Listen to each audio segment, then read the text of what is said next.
Seminar Nasional Fraksi Partai Demokrat dan PDRI dengan tema Perempuan Pahlawan Ekonomi Kreatif akan segera dimulai.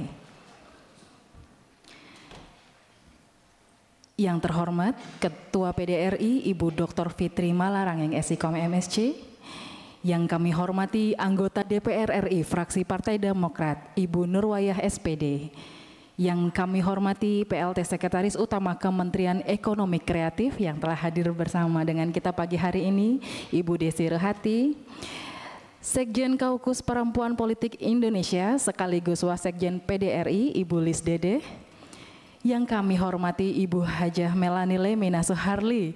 Beliau adalah anggota DPR RI 3 periode 2009 hingga 2024.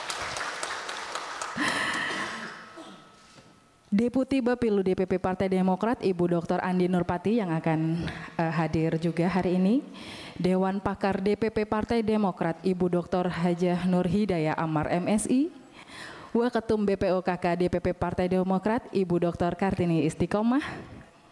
Waketum Perempuan Demokrat RI Ibu Imelda Sari. Ibu Monirah Jafar Hafsah. Pengurus dan anggota Perempuan Partai Demokrat Republik Indonesia, serta para hadirin peserta seminar yang berbahagia. Assalamualaikum warahmatullahi wabarakatuh. Shalom, Om Swastiastu, Namo Buddhaya, salam kebajikan. Selamat pagi dan salam sejahtera bagi kita sekalian. Puji syukur marilah kita panjatkan kehadirat Tuhan Yang Maha Esa, karena atas perkenanannya pada hari ini kita dapat bersama-sama menghadiri seminar nasional yang diselenggarakan oleh fraksi Partai Demokrat DPR RI dan PDRI dengan tema Perempuan Pahlawan Ekonomi Kreatif.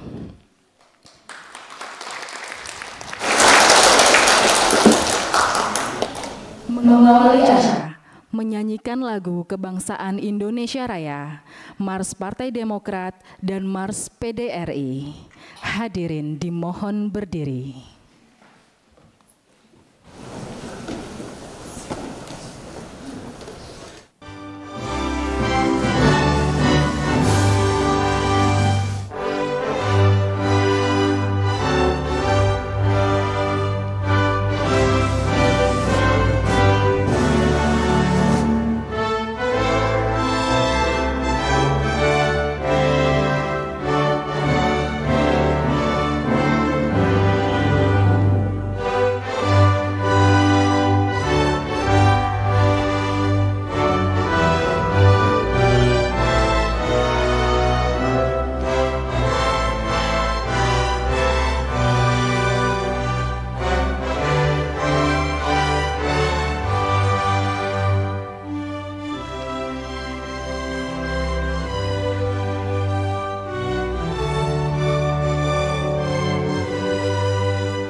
kembali.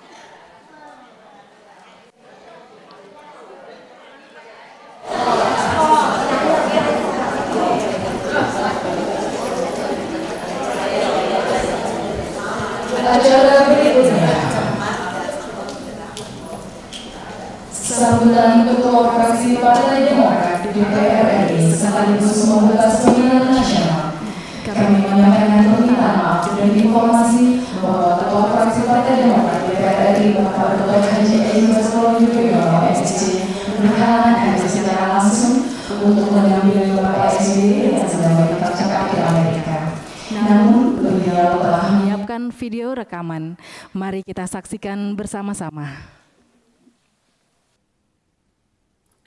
Bismillahirrahmanirrahim. Assalamualaikum warahmatullahi wabarakatuh. Selamat pagi, salam sejahtera untuk semua. Pergi ke Rochester menemani orang tua. Bekalku hilang, ditumpukan jerami. Apa kabar ibu-ibu hadirin semua? Selamat mengikuti acara webinar kami. Salam dan hormat kepada Ibu Nurwayah, anggota fraksi Partai Demokrat DPR RI yang bisa hadir di tengah lainnya yang sedang berjuang dalam pemilu kepala daerah. Kita doakan semua lancar dan Demokrat banyak yang berhasil terpilih sebagai kepala daerah tahun 2024. Hormat dan terima kasih kepada para pakar, Ibu Desi, Rairi, Sekretaris Utama Kementerian Ekonomi Kreatif, Bunda Melani Lemena Soeharli, DPR RI 3 periode dari Partai Demokrat, Ibu Fitri Malarangeng, Ketua Umum PDRI. Hormat dan terima kasih kepada para narasumber, Ibu Kartini, Bu Nur Hidayah, Bu Lis Dedeh, moderator, Ibu Andi Nurpati, jajaran PDRI dan semua hadirin yang berbahagia. Apresiasi terhadap inisiatif fraksi Partai Demokrat untuk seminar nasional yang sangat kritis dan relevan ini. Atas peran perempuan dalam mendorong perkembangan UMKM dan ekonomi kreatif di Indonesia. Hari ini saya akan menyampaikan beberapa hal terkait peran strategis perempuan sebagai pahlawan ekonomi kreatif. Di bawah pemerintahan baru, pimpinan Presiden Prabowo, yang mana Mas AHY, Ketua Umum Partai Demokrat, berada dalam Kabinet Merah Putih. Maka kita bersetuju dan siap mengawal bersama seperti tujuan pemerintah negara Indonesia adalah untuk memajukan kesejahteraan umum dan mencerdaskan kehidupan bangsa. Dan itu mesti tercipta dalam cerminan ekonomi Indonesia yang tumbuh, berkeadilan, pendapatan masyarakat yang terus naik, dan kehidupan rakyat yang lebih berkualitas. Di mana harapan kita UMKM dan ekonomi kreatif menjadi ekosistem yang besar, yang mapan, yang kuat, yang menguatkan ekonomi bangsa. Ibu-ibu, para peserta seminar yang saya hormati, perlu kita ketahui kembali bahwa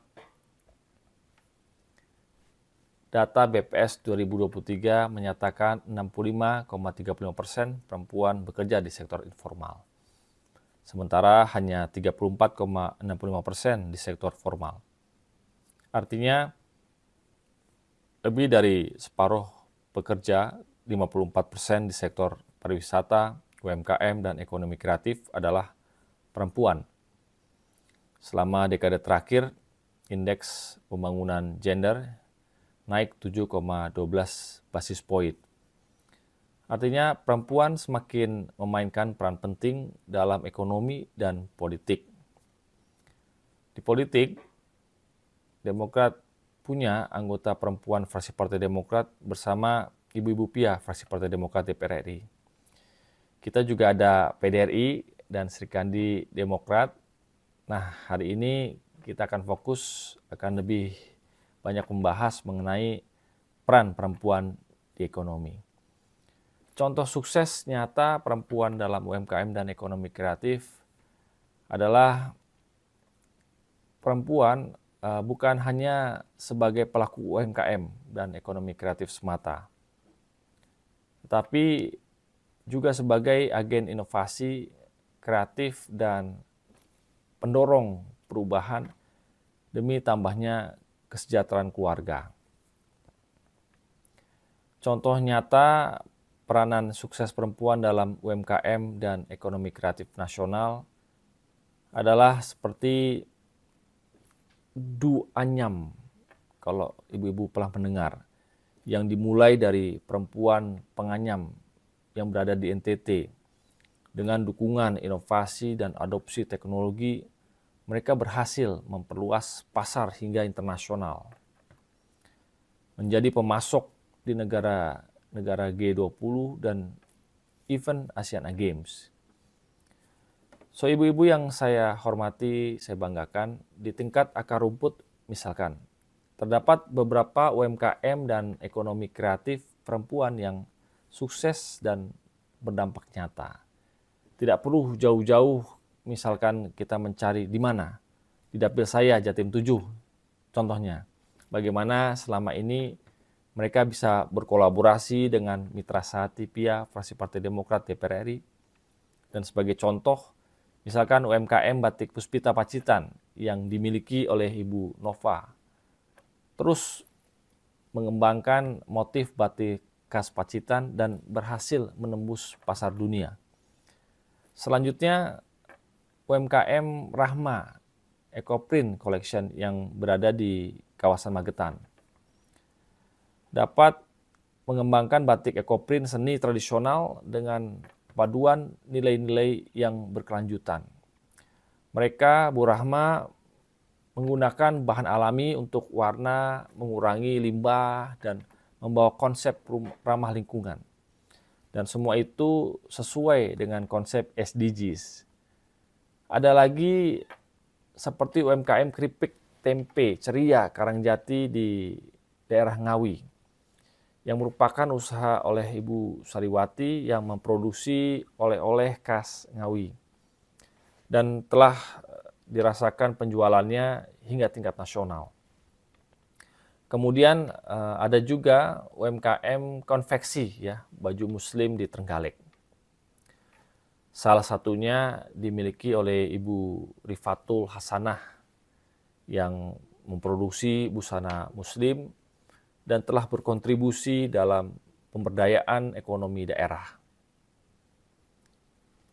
Ibu-ibu hadirin yang saya hormati, saya banggakan, berbagai contoh nyata ini membuktikan bahwa perempuan memainkan peran penting dalam sektor UMKM dan ekonomi kreatif.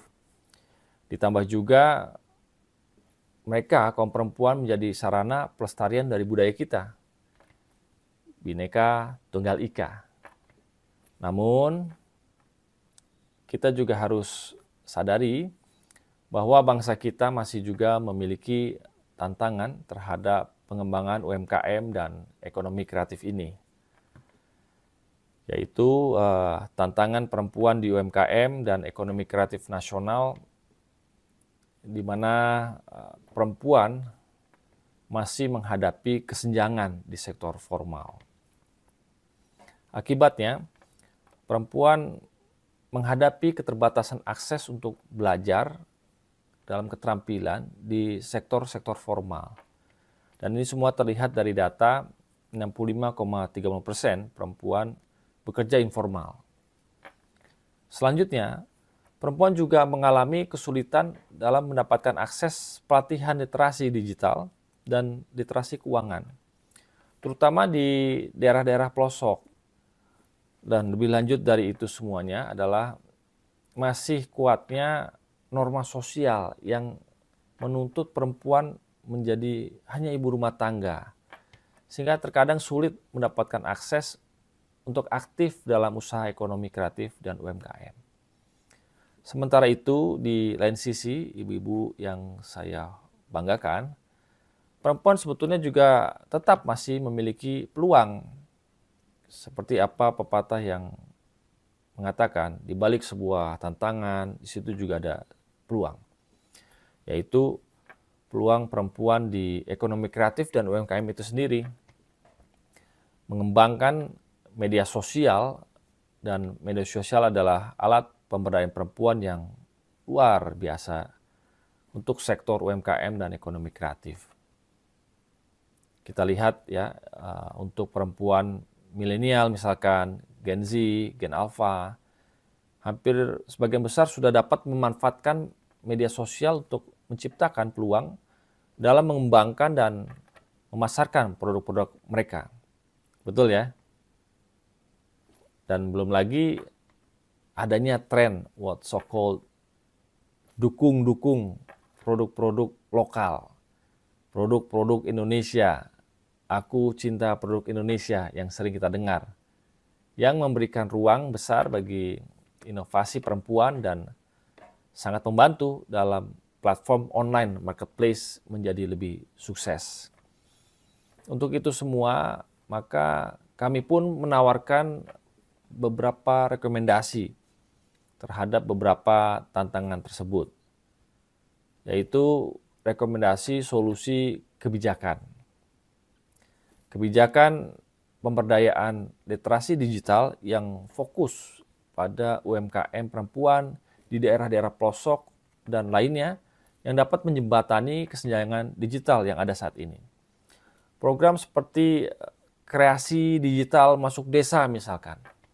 Kemudian perlu juga adanya kelanjutan kemitraan lintas sektoral antara pemerintah, swasta, dan masyarakat yang mana sangat penting dalam mendukung perkembangan perempuan di sektor ekonomi kreatif.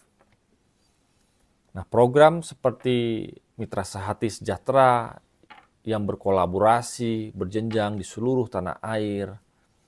Yang lebih lanjut dari itu juga perlu bagaimana dipikirkan untuk lebih mengenai pelibatan dari perusahaan-perusahaan maju yang sukses. Seperti perusahaan yang dapat memberikan ya program-program CSR yang bisa diarahkan untuk memberikan pelatihan inovasi produk, pemasaran untuk mendukung UMKM dan ekonomi kreatif nasional kita. Ibu-ibu hadirin yang berbahagia, tidak kalah penting adalah juga mengenai akses pendanaan yang inklusif, yaitu berupa fasilitas kredit bunga yang rendah, dan itu tentu akan sangat membantu usaha-usaha perempuan untuk berjaya di ekonomi kreatif. Nah, kita yakin seperti KUR bunga murah dan mudah untuk UMKM dan ekonomi kreatif masih sangat diperlukan. Kita ingat kebijakan seperti KUR yang dirintis Presiden SBY ketika itu perlu diperluas dan ditingkatkan lagi plafonnya. Setuju ya? Itu untuk memberikan bantuan kepada nyata UMKM ekonomi kreatif. Selanjutnya, tidak lupa bahwa model kampanye digital milenial dan Gen Z juga dapat menjadi pendorong kampanye pentingnya UMKM untuk wanita UMKM tumbuh berhasil, mendunia, memerah putihkan Indonesia di kancah internasional. Sehingga hashtag-hashtag seperti dukung UMKM lokal, majukan ekonomi kreativitas nasional, kreasi Indonesia, menjadi salah satu tagline kampanye media sosial yang mendukung pengembangan UMKM dan ekonomi kreatif perempuan yang membawa kearifan lokal. Para pakar, narasumber hadirin yang berbahagia, itulah sekiranya beberapa hal kecil sebagai pemantik diskusi hari ini. Dan sebagai penutup dengan mengucap Bismillahirrahmanirrahim, maka Seminar Nasional Fraksi Partai Demokrat DPR RI dengan tema Perempuan sebagai Pahlawan Ekonomi Kreatif dengan resmi saya buka dan terbuka untuk umum. Harapan kami agar diskusi seminar ini dapat menghasilkan rekomendasi yang konkret dalam kebijakan untuk mendukung peran perempuan dalam UMKM dan ekonomi kreatif demi masa depan Indonesia yang lebih maju, lebih adil dan sejahtera. Perempuan adalah pahlawan penopang perubahan yang nyata dalam UMKM dan ekonomi kreatif nasional. Dengan mendukung perempuan, artinya kita tidak hanya memperkuat ekonomi nasional, tapi juga menciptakan keluarga masyarakat yang lebih inklusif dan berdaya. Saya tutup dengan pantun, ke kebun memetik pepaya, dibawa pulang untuk keluarga. Perempuan kreatif selalu berkarya, gapai sukses lewat karya nyata. Dan kata Pak SBY, perjuangan panjang bangsa ini terasa ringan jika dilakukan bersama-sama. Mari satukan langkah demi kemajuan dan kesejahteraan. Terima kasih dari saya. Mohon maaf jika ada kata yang kurang tepat. Dinas Shirathul Mustaqim. Wassalamualaikum warahmatullahi wabarakatuh. Salam sehat, sejahtera untuk semuanya. Rahayu, rahayu, rahayu.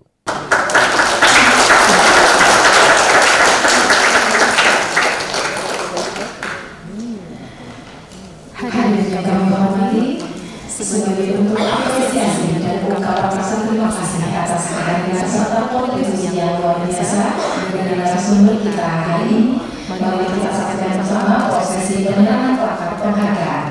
Kami mengundang dengan hormat kepada Ibu Nurwayah SPD untuk menyerahkan plakat kepada para narasumber kita siang hari ini. Kepada yang kami hormati, PLT Sekretaris Utama Kementerian Ekonomi Kreatif, Ibu Desi Rohati, Ibu Hajah Melani Laimina Suharli, dan Ibu Ketum kita tercinta, Ibu Fitri C. Malarangeng. Kami persilakan untuk maju ke depan.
Baik, selanjutnya foto bersama seluruh narasumber dengan anggota fraksi Partai Demokrat.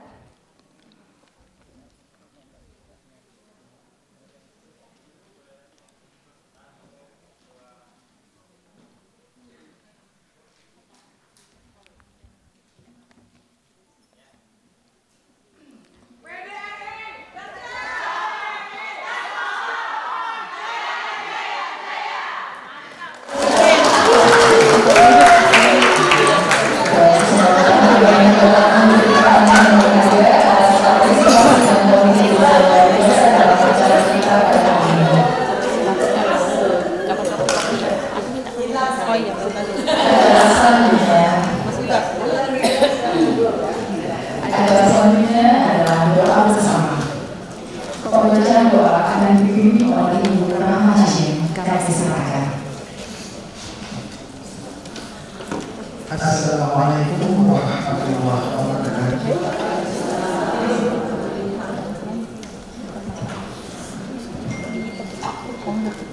Allahumma shalli ala sayyidina Muhammad wa ala alihi wa sahbihi wasallim. Ibu-ibu terkasih, seperti biasa setiap kali PDRI mengadakan kegiatan, ingatan kita selalu kembali ke sosok almarhumah Ibu Ani Yudhoyono yang telah menggagas terbentuknya PDRI, maka selayaknya lah kita senantiasa mengirimkan surah Al-Fatihah khusus untuk Ibu Ani Yudhoyono. Semoga beliau mendapatkan ampunan dan tempat terbaik di sisi Allah. Al-Fatihah.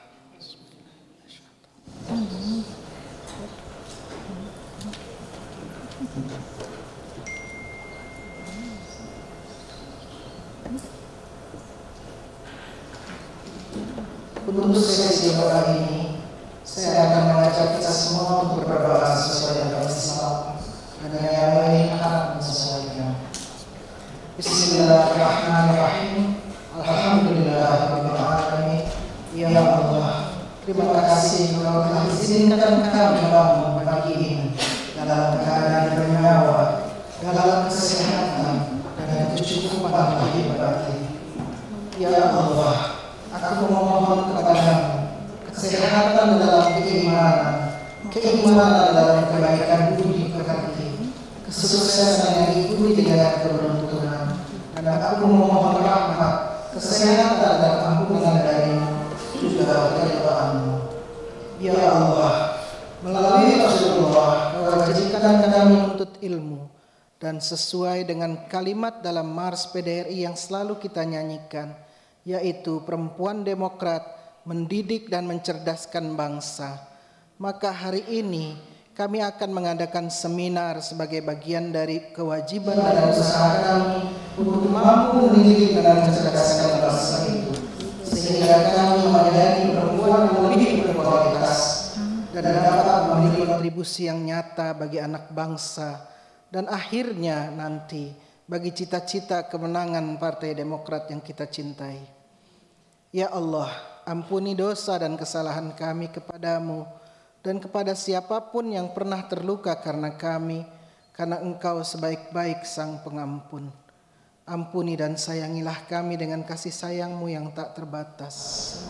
Ya Allah, kami tak mampu membalas kebaikan yang telah dilakukan oleh Ibu Ketum, Ibu Sekjen dan para panitia yang telah berusaha dengan lelah tapi penuh semangat untuk mengadakan seminar ini. Kami memohon agar Engkau membalas usaha itu dengan pahala dan kebaikan yang banyak. Rabbana atina fid dunya hasanah wa fil akhirati hasanah wa qina adzabannar. Walhamdulillahirabbil alamin. Sebelum saya tutup, mari kita membaca sekali lagi surah Al-Fatihah. Semoga para pendiri PDRI, para pimpinan PDRI, dan kita semua beserta keluarga kita masing-masing, semoga selalu diberikan Allah kesehatan, panjang umur dan baik bahagia lahir batin dalam menempuh perjalanan kehidupan ini. Al-Fatihah.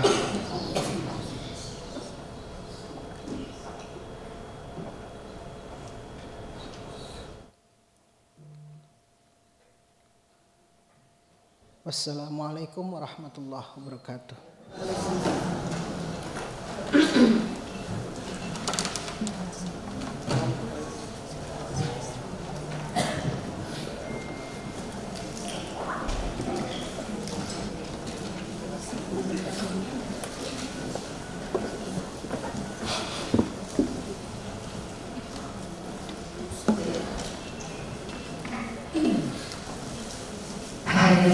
Setelah ungkapan yang telah kita lalui bersama, kini tibalah kita pada inti acara seminar nasional hari ini dengan tema Perempuan Pahlawan Ekonomi Kreatif.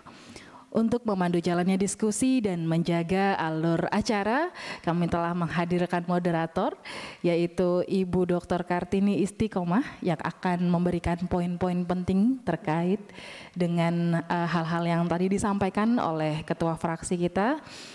Kami juga mengundang dengan hormat narasumber kita pagi hari ini. Belum, Ibu belum mengulas Mas Ibas. Oke, baik.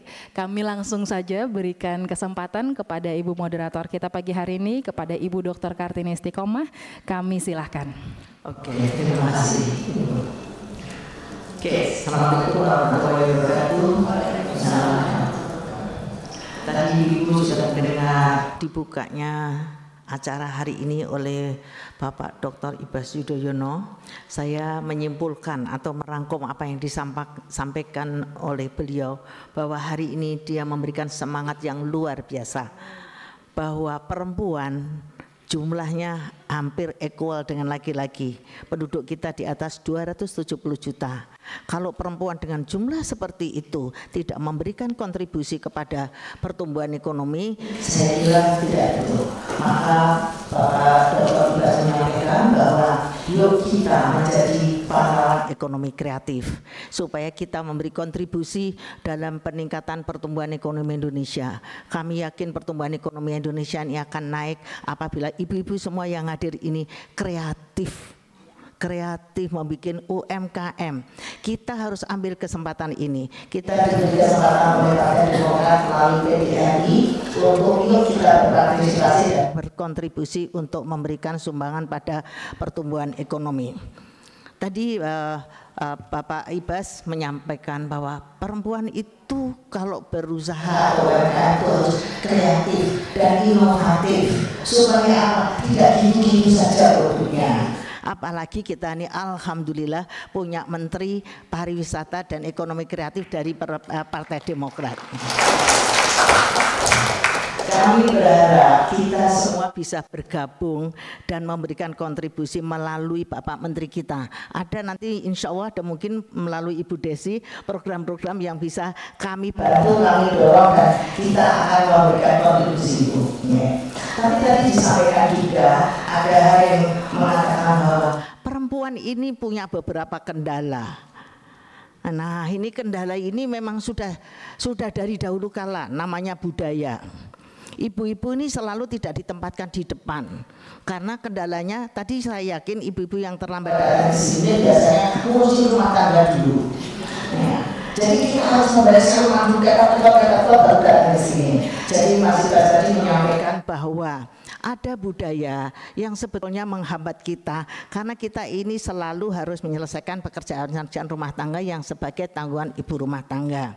Jadi itu kendalanya. Kedua, juga mengatakan bahwa perempuan yang berusaha atau UMKM ini terkendala dengan akses pendanaan. Nah, insya Allah nanti mungkin Ibu Desi bisa sharing gimana sih perempuan ini mau kreatif kok kita terkendala oleh pendanaan. Kedua, digital marketing. Digital marketing sudah tidak bisa lagi dihindari, Bu. Kebetulan profesi saya juga dosen. Jadi saya selalu menggerakkan ibu-ibu ini jangan berbisnis seperti masa lalu. Kita sudah tidak lagi, kita sudah menggunakan media sosial dari TikTok, Instagram, Facebook. Wah, marketplace tidak lagi market tradisional lagi. Tapi bukan berarti market tradisional itu mati. Nah, itu yang disampaikan Bapak Ibas, supaya yuk kita bergerak bersama-sama, berkolaborasi. Berkolaborasi dengan siapa? Dengan stakeholders, yaitu pemerintah. Ya, jadi pemerintah tidak akan bisa kerja sendiri tanpa kita semua. Ya, jadi kita nanti akan bekerja sama berkolaborasi dengan pemerintah kepada masyarakat. Nah, juga kepada lembaga keuangan yang akan memberikan pendanaan pada kita semua. Saya kira itu tadi yang disampaikan Bapak atau Mas Ibas. Nah, kesimpulan seperti itu dan insya Allah akan ditindaklanjuti oleh Menteri kita yang mewakili oleh kita semua di pemerintah. Terima kasih. Wassalamualaikum warahmatullahi wabarakatuh.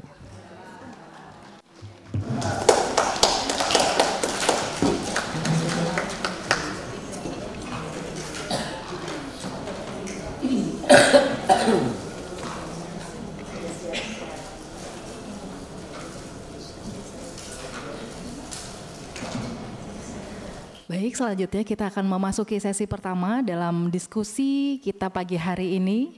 Kami undang dengan hormat pada narasumber kita yang telah hadir pada pagi hari ini, PLT Sekretaris Utama Kementerian Ekonomi Kreatif, Ibu Desi Ruhati. Kami silakan. Baik, terima kasih Ibu MC.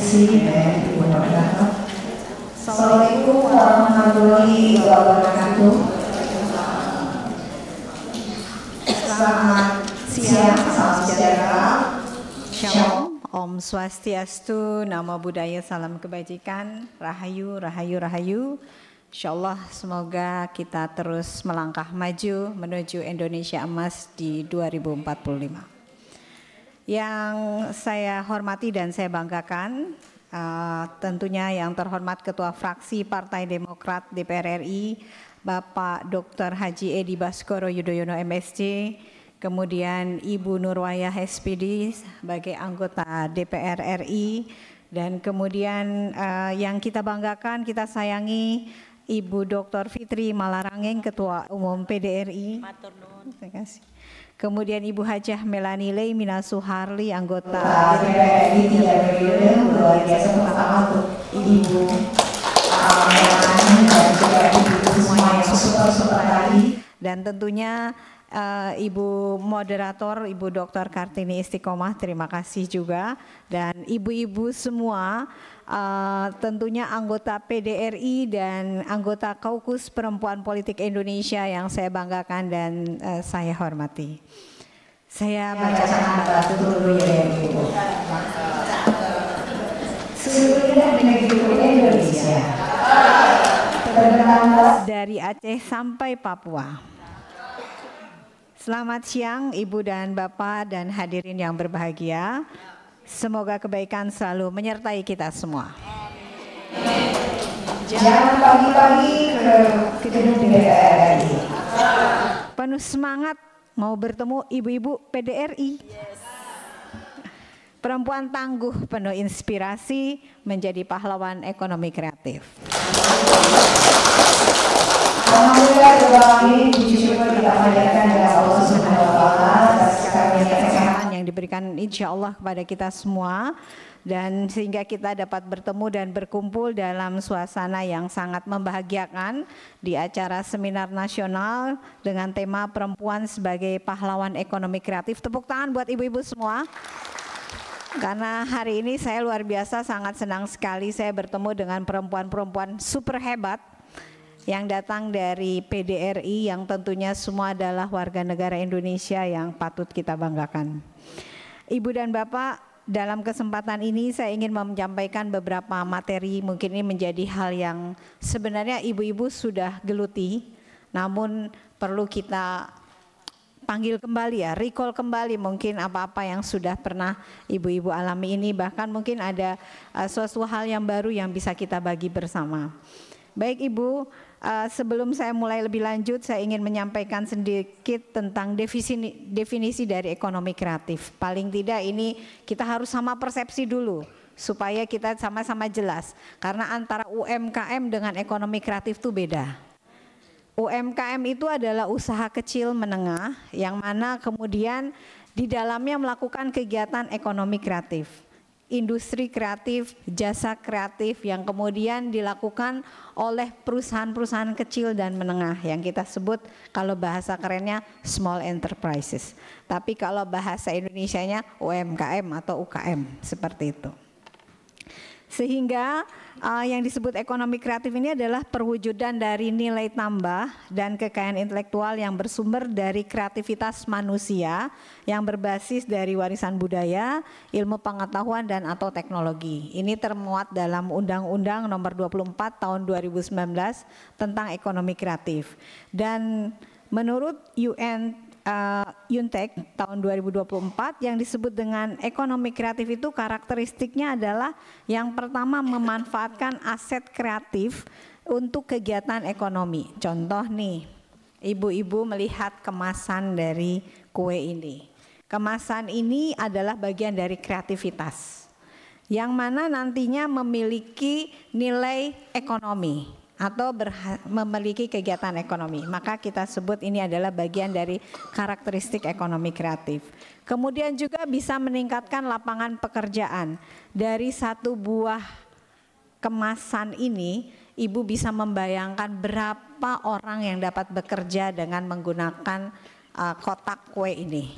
Satu yang mencetak, kemudian yang melipat-lipat, kemudian yang mengisikan kue dan lain sebagainya. Jadi dalam dan termasuk desain ya Bu.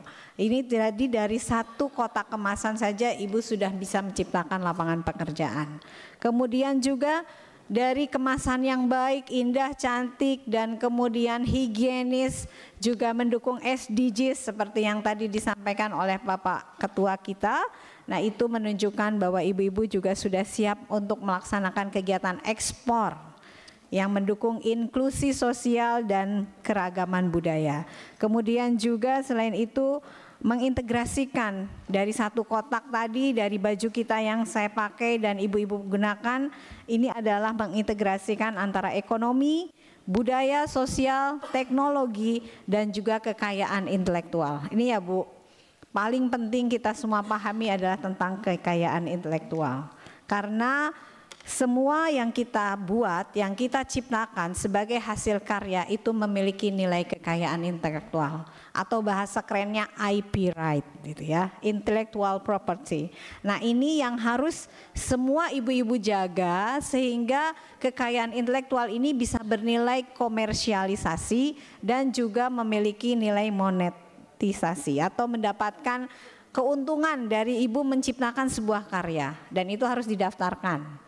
Nantinya pemerintah melalui bank-bank negara ataupun bank-bank yang swasta melalui OJK sudah ada Bu surat edarannya bahwa semua hak kekayaan intelektual itu dia bisa dijaminkan sebagai jaminan untuk meminjam modal. Namun ini belum bisa terselenggara dengan baik karena beberapa hal yang harus segera diselesaikan. Harapannya dalam Kabinet Merah Putih ini semua bisa kita lakukan jauh lebih baik lagi, insya Allah. Baik Ibu dan sahabat-sahabat semua, selanjutnya mungkin kita juga perlu melihat bahwa ekonomi kreatif tadi ya sudah jelas erat kaitannya dengan kebudayaan, warisan budaya lokal, kerajinan tangan, seni tari, seni pertunjukan, fashion, kuliner, dan kemudian menjadi identitas bagi kita semua atas keunikan di produk kreatif di pasar global. Kemudian juga kita menghasilkan ekonomi kreatif ini juga dalam rangka mendukung dan melestarikan tradisi sambil menghasilkan nilai ekonomi. Jadi kita tetap melakukan pemajuan kebudayaan. Ingat ya Bu, ekonomi kreatif bukan mengkomersialisasikan nilai-nilai budaya. Jangan dipikir bahwa apa yang dilakukan oleh ekonomi kreatif adalah dia akan mengkomersialisasi budaya. Tidak ya. Kalimatnya harus jelas adalah bahwa kita memanfaatkan hasil karya-karya budaya ini sebagai bagian dari produk-produk kreativitas yang kemudian bisa bernilai ekonomi, gitu ya. Tapi tetap kita melakukan pelestariannya, tentu itu harus dilakukan sebagai pemajuan kebudayaan. Baik Ibu dan teman-teman semua, bahwa pengembangan ekonomi kreatif memiliki potensi tadi menciptakan lapangan kerja dan berkualitas dan berkelanjutan yang mendorong hilirisasi berbagai komoditas primer dan komersialisasi produk kreatif, yang mana tentu dalam konteks global ekonomi kreatif merupakan instrumen penting dalam diplomasi internasional ya. Ibu Ketua PDRI pergi ke Amerika atau kemanapun, Ibu akan menjadi representasi dari Indonesia dengan semua produk-produk ekonomi kreatif yang Ibu gunakan. Betul nggak Bu? Jadi Ibu atau Mas Ibas tadi sudah kita lihat dengan batik, sudah melakukan diplomasi, ya, melihat orang dengan pakaiannya, oh itu pasti batik adalah Indonesia. Nah, jadi seperti itu. Baik Ibu, kita lihat di layar, ini adalah menyebutkan kita harus sepakat. Indonesia memiliki ekonomi kreatif yang mana ekonomi kreatif ini adalah juga sebagai the new engine of growth. Jadi hal ini memang sudah disampaikan juga bahwa keyakinan kita tentang ekonomi kreatif itu sendiri adalah bahwa keyakinan ekonomi kreatif yang merupakan bagian dari landasan yuridisnya, di mana termasuk di dalam Undang-Undang tahun 45 yang berbunyi setiap orang berhak mengembangkan diri melalui pemenuhan kebutuhan dasarnya, berhak mendapatkan pendidikan dan memperoleh manfaat dari ilmu pengetahuan dan teknologi, seni dan budaya demi meningkatkan kualitas hidupnya dan demi kesejahteraan umat. Nah, ini juga termasuk di dalam apa yang termuat dalam Undang-Undang Ekonomi Kreatif, kemudian juga rancangan awal RPJMN 2025-2029 yang disusun oleh Bappenas, dan juga ada dimuat dalam Asta Cita. Kita lihat dalam landasan politisnya, aspek ekonomi kreatif disebutkan dalam Asta Cita dari Presiden Republik Indonesia Bapak Prabowo. Kemudian juga landasan akademis dari berbagai studi dilakukan oleh berbagai akademisi dan lembaga internasional, dan landasan empiris berdasarkan perjalanan ekonomi kreatif Indonesia dalam 10 tahun terakhir menunjukkan bahwa serapan tenaga kerja itu di tahun 2023 telah mencapai 24,92 juta. Sebanyak ini adalah sudah melewati target nasional. Kemudian juga kontribusi PDB. Kontribusi PDB kita juga sudah sangat meningkat, dan pertumbuhan ekspor Indonesia juga, dan kita lihat di sini menunjukkan sekali bahwa ekspor aircraft di tahun 2023 sudah 23,96 juta, dibandingkan 10 tahun lalu masih 15 juta.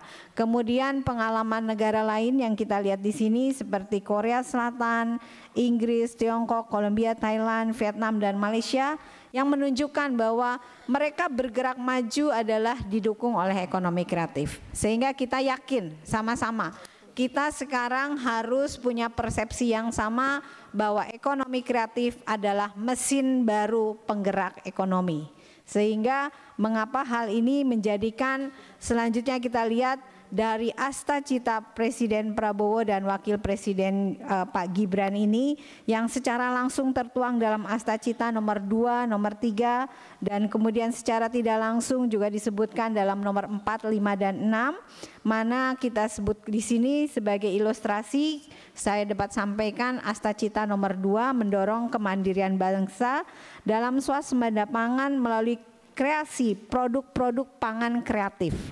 Ingat ya Bu, kreasi produk pangan kreatif. Ini sejalan juga dengan program dari Quick Win pemerintah atau Quick Win Presiden tentang memberikan makanan bergizi bagi masyarakat. Kalau makanan bergizi dimasak begitu aja, tidak ada kreativitas, lama-lama semua orang malas untuk makannya. Nah, ini perlu kreativitas dari ibu-ibu. Dan ini punya kesempatan yang sangat luas bekerja sama dengan Badan Gizi Nasional. Itu dibutuhkan banyak sekali ibu-ibu maupun warga Indonesia yang nantinya kemudian akan mendukung program pemberian makan bergizi gratis ini, menjadi mungkin bagian dari cateringnya, kemudian bagian yang membagikannya dan sebagainya. Mungkin perlu juga nanti Ibu PDRI berkolaborasi dengan Badan Gizi Nasional, karena memerlukan banyak sekali tenaga maupun kemampuan yang memang mendukung dalam hal ini.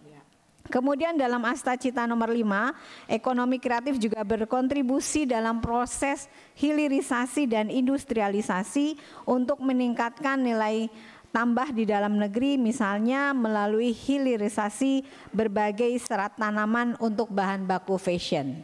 Tidak mustahil yang hadir di sini atau yang mendengarkan melalui Zoom secara online itu juga banyak perempuan demokrat mungkin yang juga sebagai pengrajin tenun atau pelaku-pelaku industri kreatif dari bidang wastra yang menggunakan serat nanas misalnya, atau kemudian menggunakan warna-warna alami dari daun manggis, kulit manggis dengan apa itu namanya?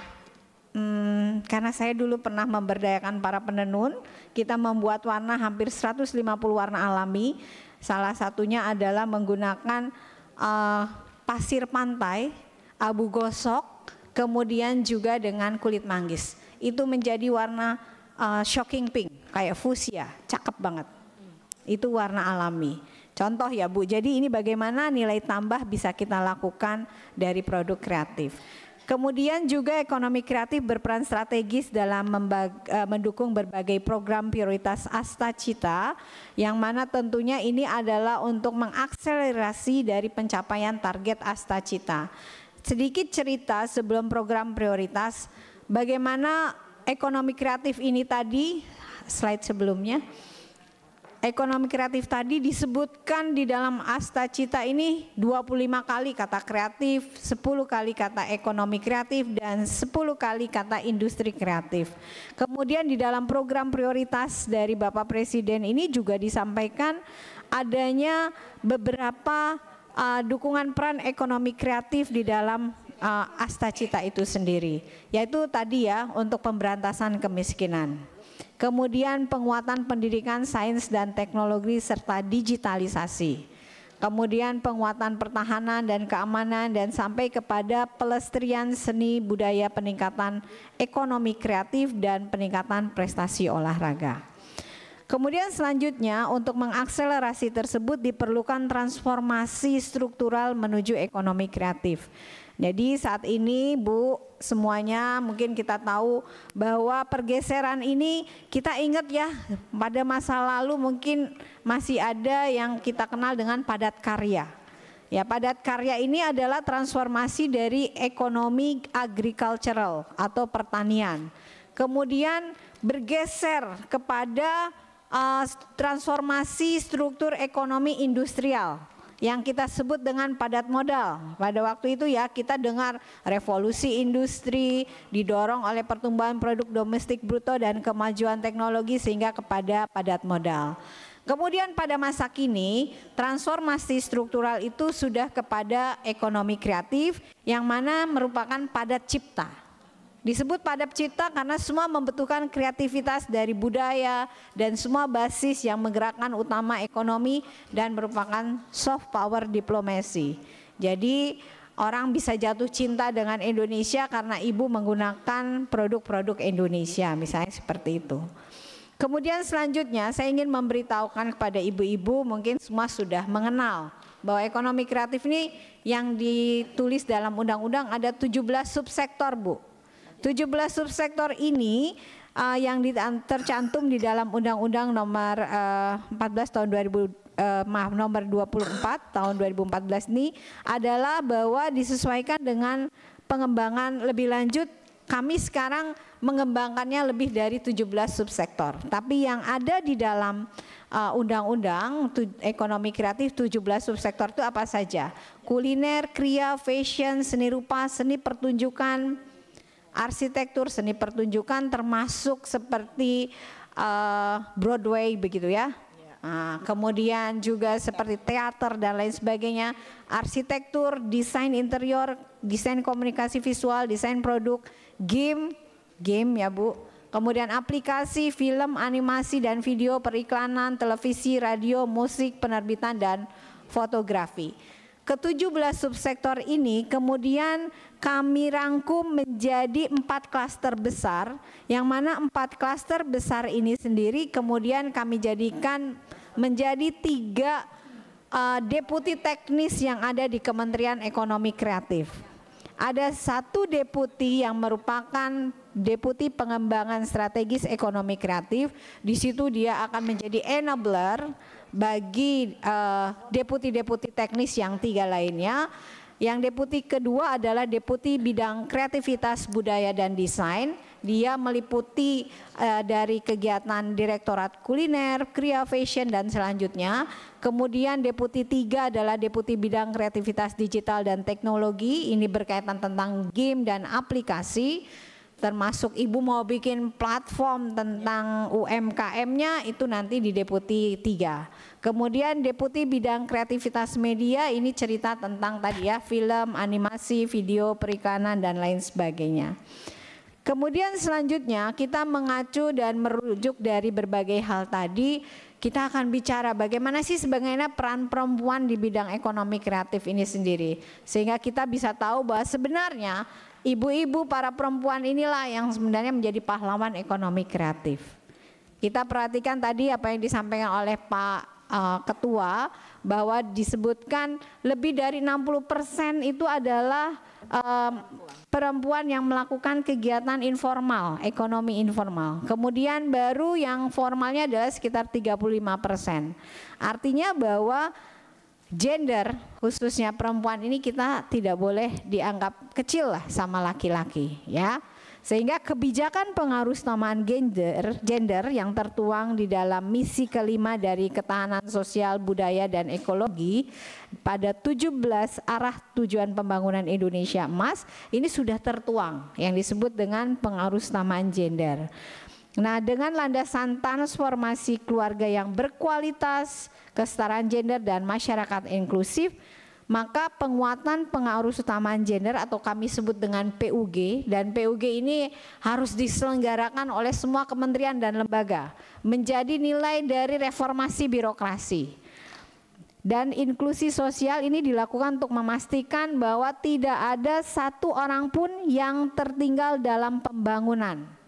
No one left behind, ya, melalui penguatan tata kelola dan penyelenggaraan PUG itu sendiri, kemudian penguatan kebijakan afirmasi untuk mengakselerasi kesetaraan gender dan mengurangi kesenjangan kelompok rentan. Ini ya melalui peningkatan kepemimpinan perempuan. Tepuk tangan buat Demokrat yang luar biasa ini, sudah memberikan porsi yang luar biasa di sisi politis. Kami lihat jumlah perempuannya luar biasa, melebihi laki-laki kali ya Bu. Pemilih perempuan selalu lebih banyak di Demokrat. Luar biasa, tepuk tangan lagi dong. Ya, nah ini menyebutkan bahwa kita sudah bisa mengakselerasi kesetaraan gender, kemudian juga pemberdayaan perempuan di ekonomi maupun di politik, dan menjamin akses layanan dasar yang inklusif lainnya. Kemudian juga tentu di dalam penguatan lingkungan strategis dari PUG ini sendiri. Nah, kemudian Ibu dan Bapak, kita melihat sedikit indeks pembangunan gender di slide selanjutnya. Saya cerita sedikit data-data ini, mungkin tidak hal yang harus dihafalkan ibu-ibu, tapi menjadi penguatan kita sebagai perempuan bahwa sebenarnya pemerintah juga sudah memperhatikan dengan sangat baik terhadap para perempuan ini, sehingga diberikan wadah yang tepat, dan kita juga diberikan sebuah kebijakan dalam pengarusamaan gender ini bahwa kesetaraan gender adalah harus dilihat dari berbagai aspek. Dan pada kesempatan ini adalah tentu di dalam aspek ekonomi, pengambilan keputusan, dan politik. Dan variabel yang digunakan dalam indeks pemberdayaan gender ini dinilainya nanti melalui Kementerian Perempuan dan Pemberlindungan Anak. Peran perempuan di parlemen itu menjadi variabel Bu dalam penilaian indeks pemberdayaan gender. Kemudian kontribusi perempuan dalam pendapatan keluarga. Nah, ini kan erat kaitannya dengan ekonomi kreatif dan UMKM. Dan peran perempuan sebagai tenaga profesionalisme. Ibu-ibu di sini semua sebagai tenaga profesional. Kemudian kita lihat bahwa ternyata indeks pemberdayaan gender di Indonesia itu setiap tahun naik. Dan tahun 2023 rata-rata nilai indeks pemberdayaan gender kita adalah 76,9. Terima kasih kontribusi ibu-ibu telah meningkatkan nilai indeks pemberdayaan gender ini sendiri. Kemudian komitmen pemerintah terkait dengan pengarusamaan gender dalam pembangunan nasional adalah tadi ya sudah banyak sekali, antara lain yang tentu kita lihat di sini adalah mengurangi kesenjangan antara laki-laki dan perempuan dalam mengakses dan mengontrol sumber daya dan berpartisipasi di seluruh proses pembangunan dan pengambilan keputusan serta memperoleh manfaat dan pembangunan. Sebagai contoh, di kementerian kami yang membelah diri dari Kementerian Pariwisata dan Ekonomi Kreatif, 4 pemimpinnya adalah 3 perempuan. Pak Rifki sendirian laki-lakinya sebagai menteri saya, menteri kami. Tapi 3-nya adalah semua perempuan. Ini menunjukkan bahwa kesenjangan laki-laki dan perempuan ini sudah mulai kita minimalisir dan kemudian insya Allah kita akan menjadi setara. Kemudian perlu mungkin yang kita sama-sama sedikit memahami juga adalah kenapa sih terjadi kesenjangan gender. Saya yakin ibu-ibu semua di sini sudah hafal semua. Yang pertama adalah budaya patriarki kita, bahwa hampir sebagian besar dari suku bangsa Indonesia ini menganut patriarki. Sedikit yang menganut matriarki. Ya, mungkin di suku Minangkabau itu adalah salah satu yang matriarki. Tapi sebagian besar adalah patriarki, termasuk orang Sunda, orang Jawa dan lain sebagainya, di Bali juga ya. Nah kemudian produk peraturan perundang-undangan yang masih bias gender.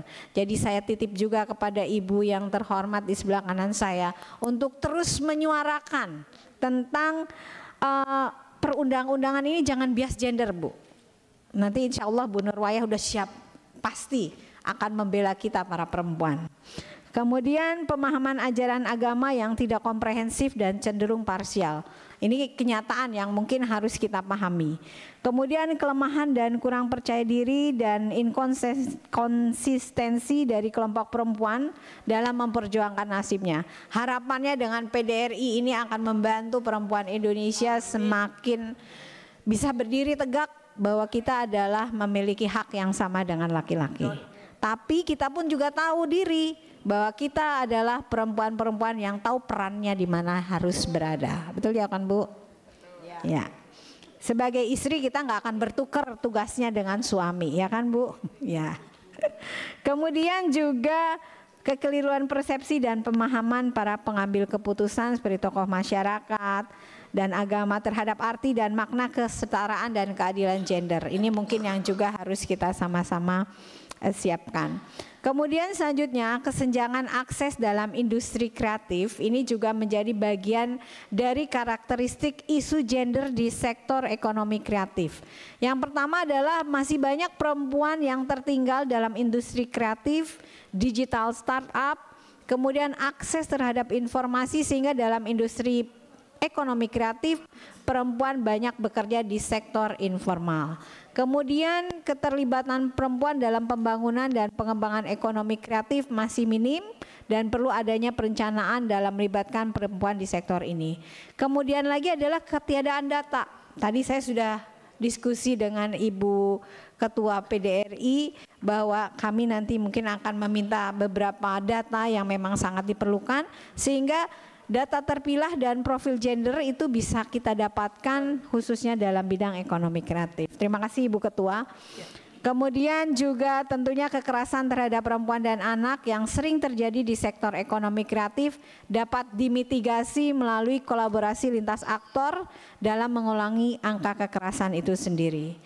Ibu yang saya hormati dan saya banggakan, selanjutnya kami ingin menyampaikan ada 5 dimensi dan indikator kebijakan dari pengarusamaan gender di sektor ekonomi kreatif. Yang pertama adalah ketenaga kerjaan. Jadi fokus pada presentase pelaku ekonomi kreatif dan jumlah tenaga kerja yang khususnya di subsektor film, fashion dan kriya. Ini datanya bisa diakses melalui statistik Kemenparekraf dan BPS di tingkat provinsi sebagai informasi ya Ibu. Kemudian pendidikan dan pelatihan, ini kami menekankan jumlah mahasiswa pendidikan tinggi di jurusan yang relevan dan tenaga kerja ekonomi kreatif yang tersertifikasi, sumber datanya ada di Dikti dan di LSP. Nah kemudian dari hal-hal ini kami berharap ibu-ibu dan teman-teman semua kita para perempuan bisa menyiapkan bersama mendukung analisis inklusivitas gender di berbagai daerah dan sektor ekonomi kreatif sekaligus sebagai panduan bagi kami para pemangku kepentingan untuk meningkatkan peran dan keterlibatan perempuan di berbagai aspek dari ekonomi kreatif. Kemudian berdasarkan selanjutnya kondisi dari existing performance tenaga kerja ekonomi kreatif dari hasil kita bisa lihat di sini di 2018 sampai 2022 jumlah tenaga kerja ekonomi kreatif cenderung mengalami peningkatan. Rata-rata pertumbuhannya adalah 6,33% per tahun sehingga cenderung menaik di tahun 2022 sebanyak 23,98 juta orang.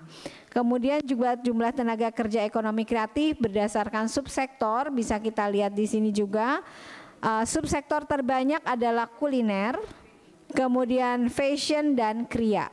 Dan dari ketiga subsektor itu subsektor kuliner adalah tenaga kerjanya terbanyak dan mampu menyerap sebesar kurang lebih 56,02%.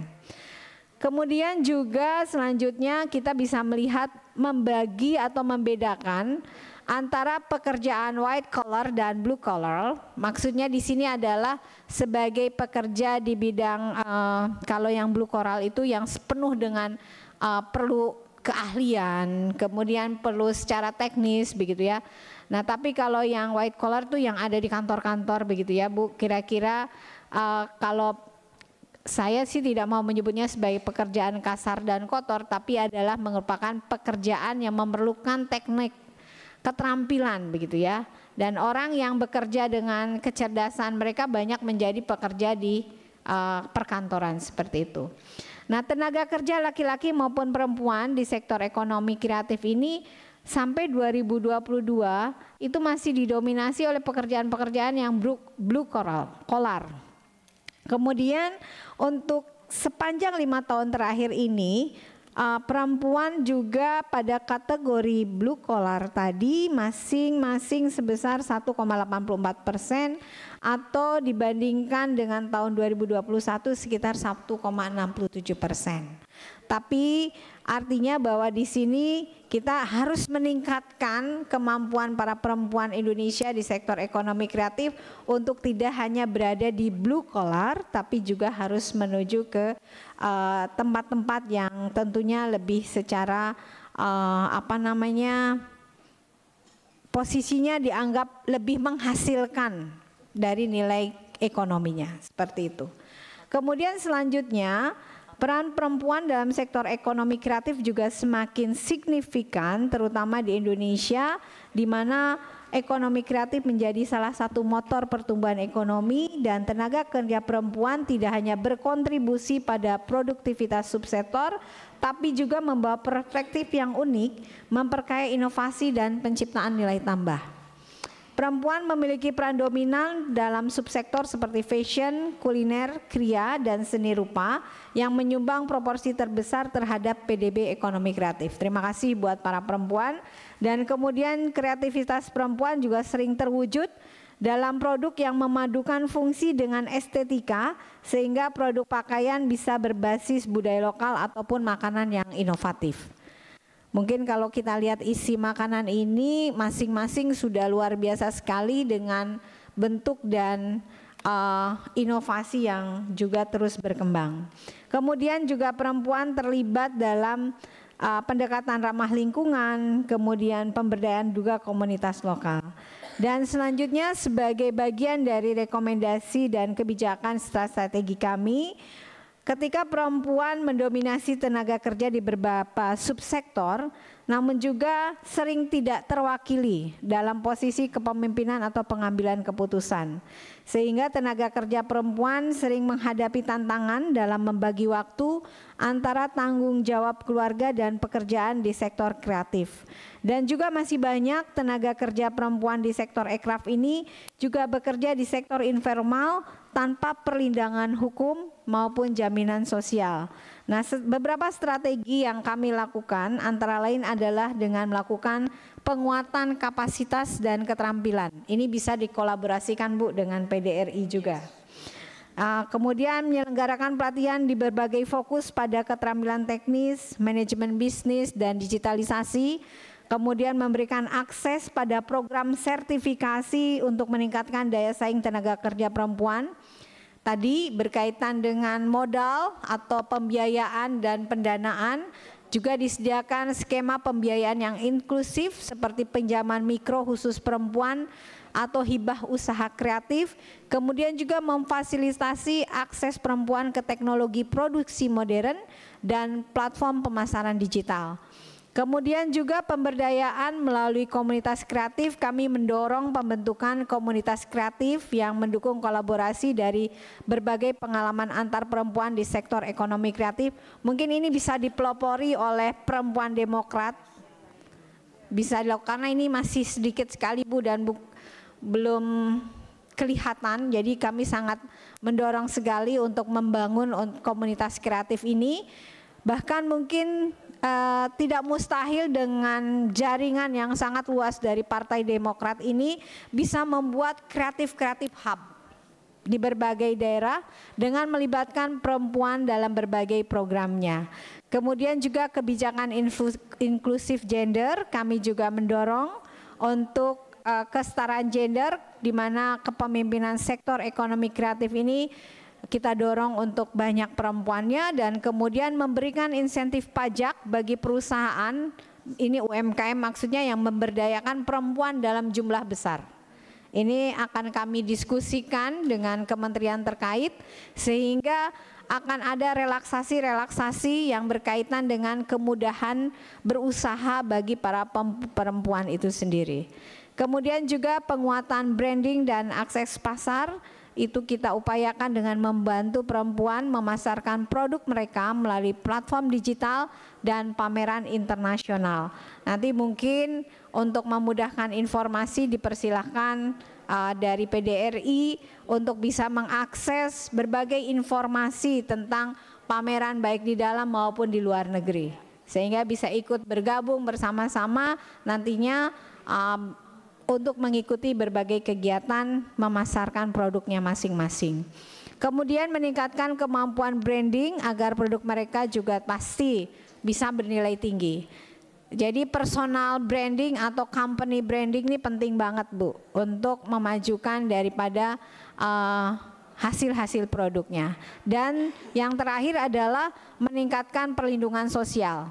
Ini penting sekali, adalah kami perlu memastikan bahwa perempuan yang bekerja di sektor informal mendapatkan perlindungan hukum dan akses ke jaminan sosial. Ini sangat penting sekali. Salah satunya tadi adalah ibu-ibu punya karya cipta, hasil produk ini harus didaftarkan ke dalam pendaftaran dari kekayaan intelektual. Hak kekayaan intelektual ibu-ibu ini harus dihargai, sehingga bisa mendapatkan jaminan sosial baik untuk mendapatkan bantuan modal maupun juga ketika hasil karya cipta ini tidak diduplikasi atau diplagiat oleh orang-orang lain gitu ya, sehingga ibu-ibu tetap mendapatkan hasil yang terbaik. Saat ini masih sedikit Bu jumlah produk-produk kreatif yang didaftarkan untuk hak karya ciptanya. Nah mungkin ini yang nanti kami juga akan berusaha bersama-sama di deputi bidang masing-masing tadi ya, deputi teknis ini ada Bu. Nanti Ibu ingin mendaftarkan, oh ini kuliner saya mau didaftarkan, bagaimana cara dan sebagainya. Kalau perizinannya di Kementerian Hukum.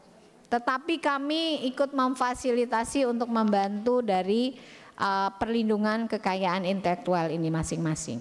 Kemudian selanjutnya kami juga melaksanakan beberapa rekomendasi dan kebijakan serta aksi, yaitu meluncurkan program khusus untuk meningkatkan partisipasi perempuan di sektor ekonomi kreatif, yaitu Creative Women Program.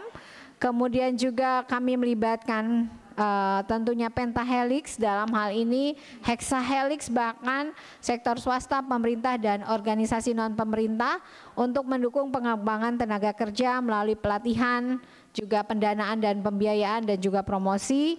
Dan kami sedang membuat sistem pemantauan yang mengukur kontribusi tenaga kerja perempuan terhadap ekonomi kreatif, berkolaborasi dengan teman-teman di Kementerian Tenaga Kerja, sehingga strategi ini harus terus disempurnakan, dan juga memberikan penghargaan dan pengakuan. Ini penting sekali bagi perusahaan atau usaha yang secara aktif mendukung pemberdayaan perempuan, bahkan yang perusahaan-perusahaannya banyak melibatkan jumlah perempuan yang tinggi. Mungkin itu beberapa hal yang bisa kami sampaikan, dan kami sangat terbuka untuk mendapatkan masukan, dan juga tentunya kita dapat berdiskusi lebih lanjut nanti. Saya mohon maaf kalau mungkin dalam kesempatan ini tidak bisa berlama-lama di sini, karena kami akan terus melakukan teman-teman. Saya harus bertemu dengan Pak Mendagri Bu setelah ini. Kami karena ingin membuat desa-desa kreatif, kemudian juga mungkin nanti yang berkaitan dengan perempuan-perempuan di berbagai bidang, yang tentunya di bawah koordinasi Kementerian Dalam Negeri. Ini juga kami akan coba kolaborasikan dengan ekonomi kreatif. Kami mohon bantuan dan dukungan dari para perempuan Demokrat. Ibu, baik, terima kasih. Semua yang baik, yang indah dan sempurna hanya milik Allah Subhanahu wa Ta'ala. Saya mohon maaf lahir batin apabila ada salah dan kurang. Tentu boleh ditutup dengan pantun ya Bu, biar semangat. Akhir pekan, ayo kita jalan ke Senayan. Lupakan kesedihan, mari kita bahagia. Bersama kita para perempuan memperkuat dan memajukan ekonomi kreatif Indonesia. Ke pasar bunga, membeli pohon cemara, karena sebentar lagi mau Natal kan Bu. Pulangnya beli sambal goreng ati. Nah, buatan siapa nih? Kemudian terakhir, kalau tersilap tutur bicara mohon dimaafkan sepenuh hati. Terima kasih. Assalamualaikum warahmatullahi wabarakatuh. Om Santi Santi Santi Om. Terima kasih. Makasih Ibu Desi, PLT Sesmen Kementerian Ekonomi Kreatif. Ya, begitu jelas ya pemaparan yang beliau sampaikan, dan yang kita begitu tadi bahwa dari kita mau yang mana ya. Sebelum mungkin Ibu berkenan sebentar dan beliau masih ada agenda, saya bicara dulu Bu Ketua mungkin ada statement singkat yang ingin disampaikan khususnya kepada Ibu narasumber, silakan.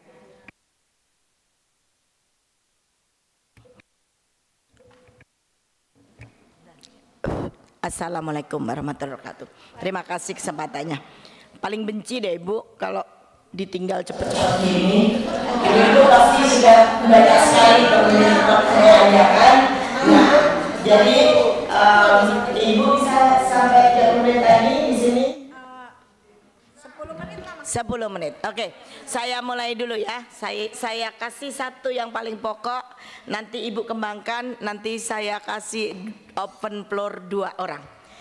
Nomor 1 Ibu, saya pernah melakukan dulu ketika di pemerintahannya Bapak SBY Ibu Ani. Patenisasi tidak semudah yang kita pikirkan. Ibu tadi mengharap betul perempuan-perempuan yang bisa berkreasi dengan hasil produk-produknya seyogianya dipatenkan. Namun yang saya tahu ketika kita mendaftar patenisasi ini Ibu, kita harus patenisasi ini sangat boundariesnya sangat open, sangat apa ya, ibaratnya blur ya antar satu dan yang lainnya. Seperti contohnya Ibu, ketika kita berjuang batik untuk menjadi kreasi cipta original Indonesia, kita diganggu oleh Malaysia. Batik bisa kita rebut, kemudian Indonesia mendapatkan patennya. Namun itu tidak mudah, perjuangannya lama.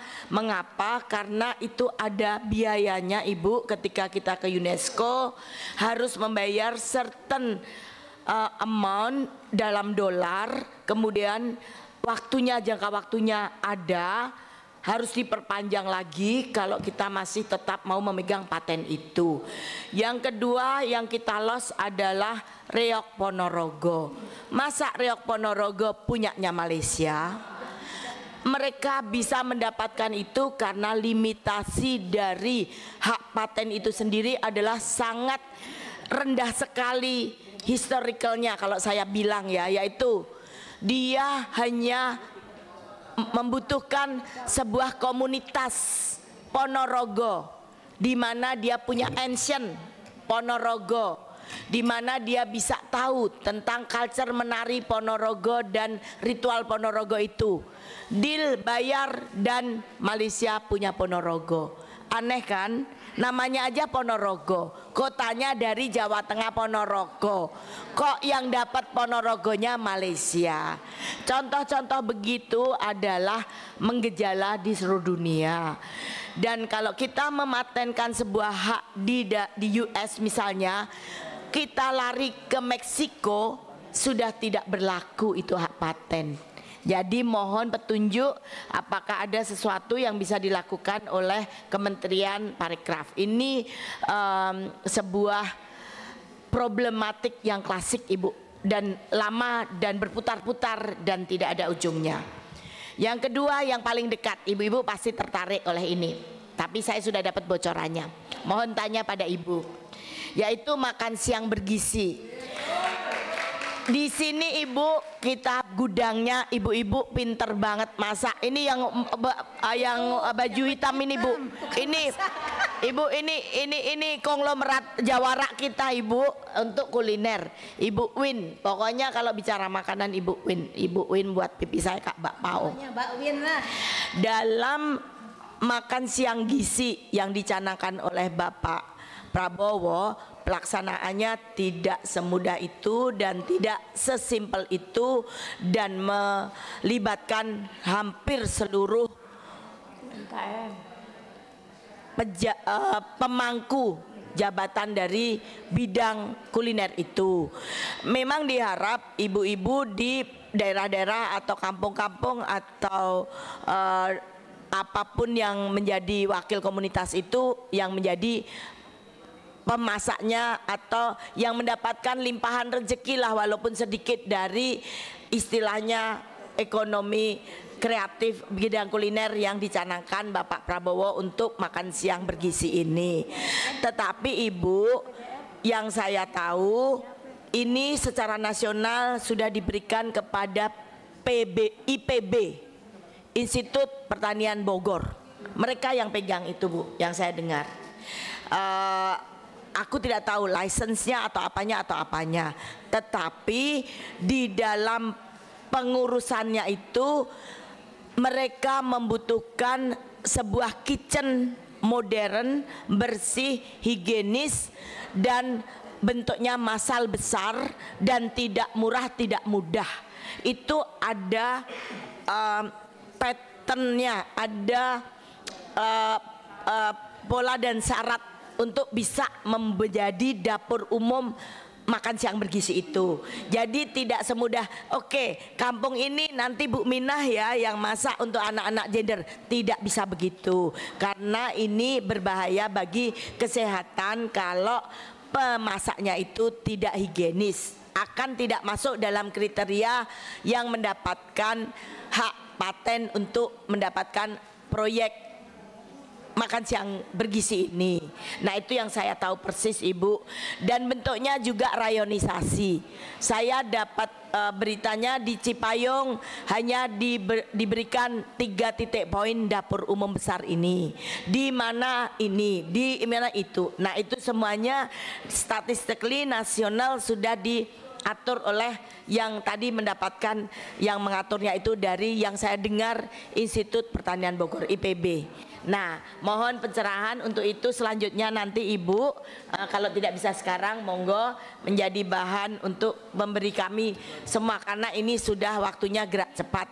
Memang dalam makan siang bergizi ini gradual, tidak serentak dan tidak bisa dilakukan dalam waktu cepat, tetapi ancang-ancangnya akan dimulai pada bulan Januari. Nah, monggo ibu-ibu yang punya plan atau bagaimana lakukan segera sekarang. Tetapi saya kasih tahu dapurnya tidak mudah untuk membuat sebuah dapur dan tidak murah. Dan aku agak pesimistis dalam artian Ibu, ini mengadu ya Ibu kepada Ibu, minimal dapur itu harganya 3M. 3M dapur yang dengan pembuangan sendiri, sanitasi sendiri, ahli gizi sendiri dan modern. Dia ada kriterianya exhaust untuk menyerap bau, tertutup untuk mencegah serangga, suhu tertentu untuk tidak bisa membuat makanan poultry, daging mudah busuk. Nah itu semuanya rigid dan aku sudah baca ruwet. Nah, itu ternyata bukan wilayahnya dalam tanda kutip KUKM. 5 miliar maksimal modal KUKM, bagaimana bisa bikin dapur yang 3 miliar? Nah ini pertanyaan besar sekali. Monggo Ibu jawab sekarang. Waktunya cuma 10 menit. Setelah saya Ibu jawab cepat. 2 session dibuka oleh Bu nanti Ibu yang milih, Bu Andi Nurpati. Terima kasih. Assalamualaikum warahmatullahi wabarakatuh. Baik, terima kasih Bu Ketua. Mohon izin Ibu, karena saya sudah ditunggu juga. Jam 1 harus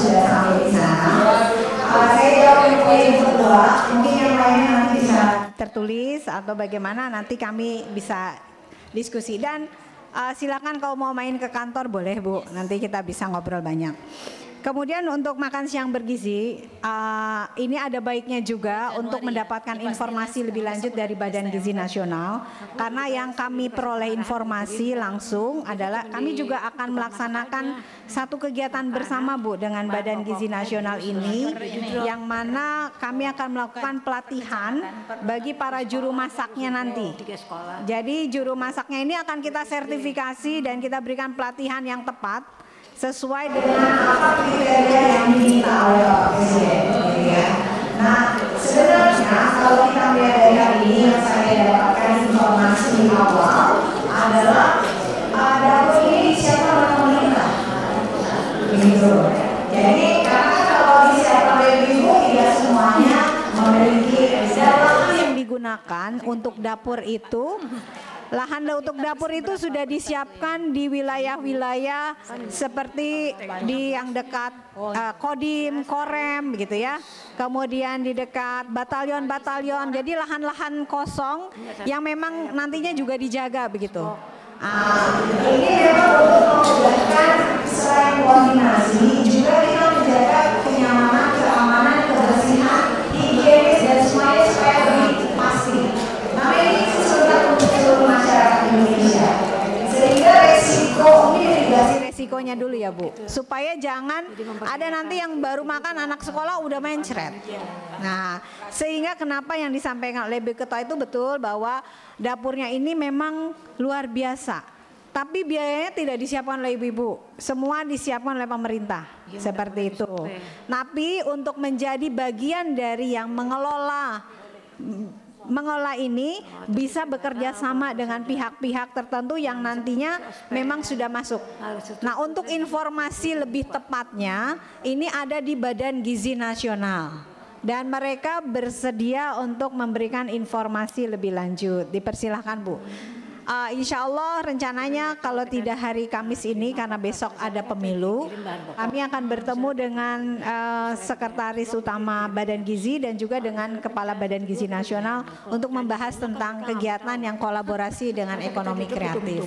Nanti apa yang dipesankan oleh Ibu Ketua akan kami sampaikan juga, sehingga informasi yang diperoleh oleh masyarakat itu jangan simpang siur begitu ya, karena kan banyak informasi, artinya masyarakat juga ingin ikut terlibat begitu kan.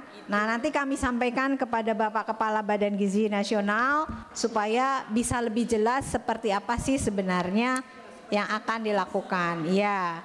Dan ini pasti semua orang ingin ikut berpartisipasi Ibu, untuk bangsa dan negara. Minta sedikit masyarakat jangan diragukan Ibu, dalam artian Ibu mohon dorongan atau tekanan untuk penyampaian kepada yang punya wewenang Ibu. Mengapa? Selama ini masyarakat jualan kuliner juga nggak banyak kok yang mencret kan Bu, juga bersih kan, baik juga kan, anak kita gemuk-gemuk sehat-sehat juga kan Bu. Nah maksud aku tuh Mbok kita dilibatkan bener toh Bu, dapat jatah.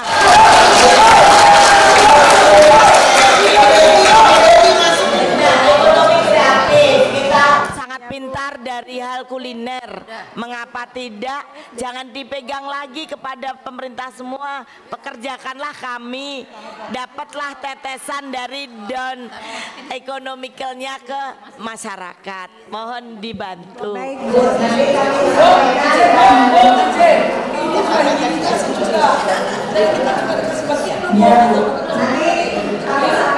kepada pimpinan lembaganya yang berwenang. Bu Wiwin.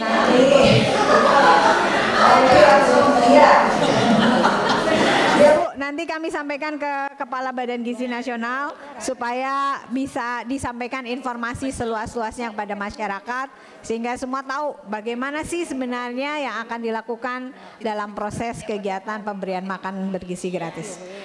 Dan tentu kami dari Kementerian Ekonomi Kreatif, Badan Ekonomi Kreatif akan sangat mendukung ketika perempuan-perempuan yang menjadi pahlawan ekonomi kreatif ini yang nanti juga ikut terlibat. Nah, nanti kami coba upayakan yang terbaik. Baik, terima kasih Ibu-Ibu. Saya mohon maaf, silakan nanti kapan-kapan kita jumpa kembali. Terima kasih. Assalamualaikum warahmatullahi wabarakatuh. Yang ditunggu sebenarnya ini bantuan permodalan atau hibah dari ekonomi kreatif. Benar ya?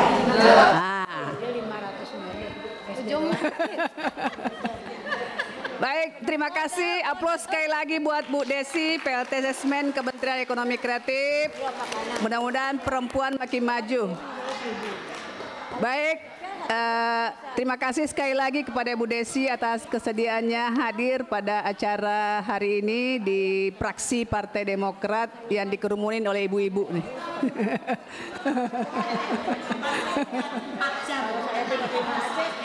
Baik.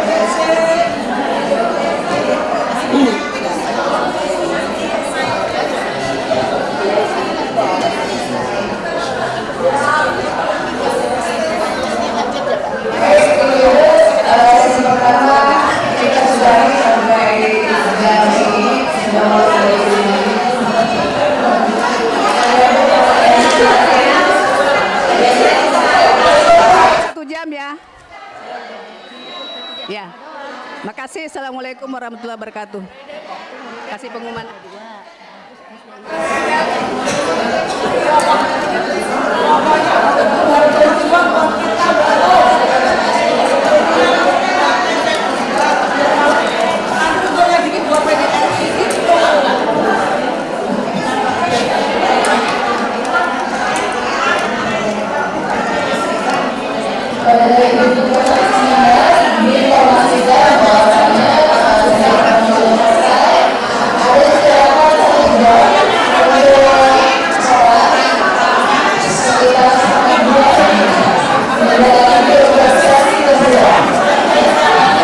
Kami persilahkan ibu-ibu untuk beristirahat sejenak.